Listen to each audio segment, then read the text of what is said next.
Des tentes prêtées par la Croix-Rouge et installées dans le gymnase pour offrir un peu d'intimité. Depuis le 2 juillet, c'est ici que vivent 80 personnes, dont 55 enfants. Parmi elles, Kritin Ertila et leur fils de 3 ans. Arrivés d'Albanie en 2014, ils vivent depuis dans des hébergements précaires.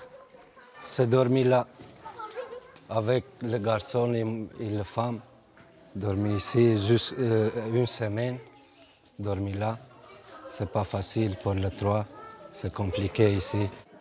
Le gymnase accueille aussi des Géorgiens, des Kosovars, des Tchétchènes ou des Angolais. Des familles qui ont été déboutées ou qui attendent une réponse à leur demande d'asile.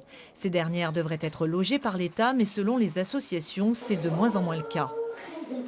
Depuis le 1er juillet, le 115 a reçu l'ordre de ne plus loger les demandeurs d'asile.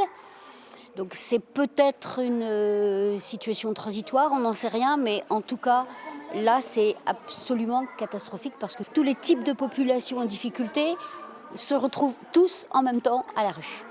De son côté, interrogée par nos confrères de Ouest France, la préfecture estime que les migrants trouvent à Rennes un environnement favorable grâce aux associations et à l'aide des collectivités. La mairie, qui héberge 500 personnes dans 2 gymnases, mais aussi des hôtels, des maisons ou au camping, réfute l'argument.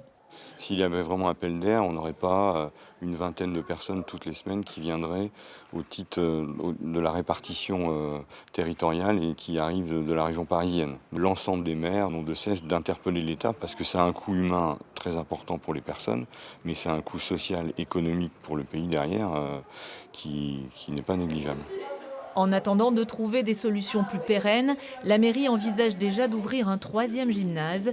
Quant à la préfecture, elle n'a pas donné suite à notre demande d'interview.